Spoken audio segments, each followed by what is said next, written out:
and he was given. Now, Professor George Magoha has served the education sector in many capacities over the years as a lecturer, as a Vice-Chancellor of the University of Nairobi, then as Chair of the Kenya National Examinations Council, and as the immediate former Minister for Education. He steered the critical sector through the disruptions occasioned by the COVID-19 pandemic, and he also implemented the CBC curriculum. Here's our reporter, Grace Nganga, with the story of Professor Magoha's last days in office. The person who will praise anybody, I'm not a praiser. The name George Magoha invokes mixed emotions. A man who is loved and loathed in equal measure. No cabinet secretary divides opinion like him. To others, a man who knows his work. While others, a no-nonsense leader who is not afraid of stamping his authority without mincing his words to get things done.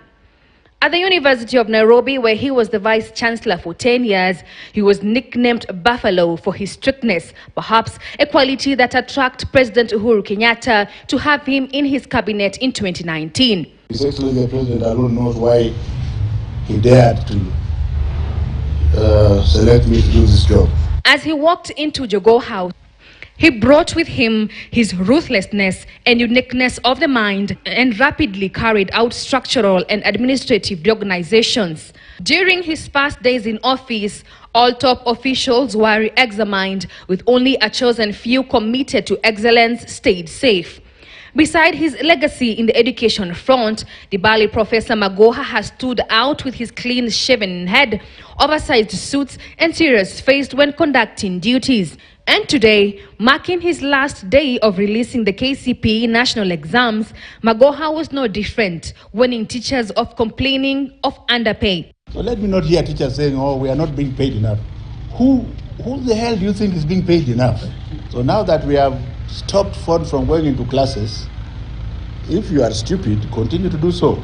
Despite the drama that has revolved around him, he proudly describes himself as the man behind the most clean and flawless national examination period.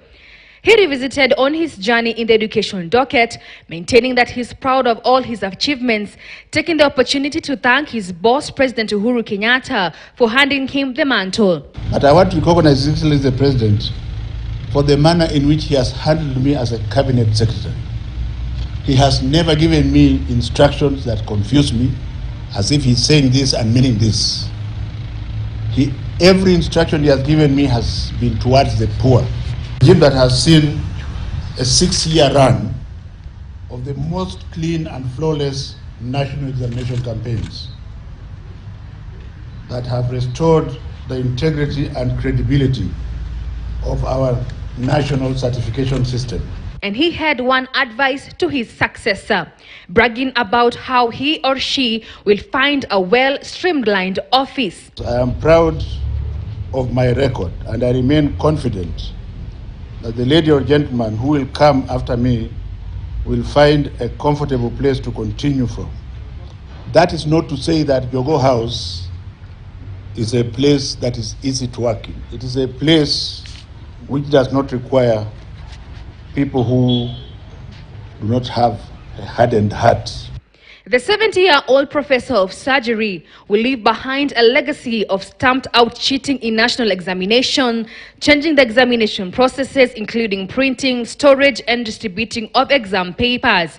He will also be largely remembered for the successful implementation of the competency-based curriculum CBC, one of President Kenyatta's legacy projects. Grace Nganga, KTN News. Now, Professor Magoha's immediate former bosses, President William Ruto and his predecessor, Uhuru Kenyatta, are among the leaders who are condoling with the family and Kenyans tonight. Some of the tweets that have come in from the president himself says that he is saddened by the sudden passing of Professor George Magoha, describing him as a towering giant of our time, a great man who stood tall in the academy, where he excelled in learning, teaching and research, as well as in administration, where he led robust turnaround interventions at the University of Nairobi and the Kenya National Examinations Council.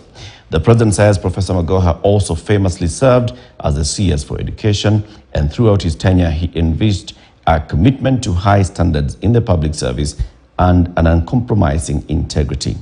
The president has continued then to condole with the family and friends, and prays that the Almighty God grants Professor Magoha divine comfort. The family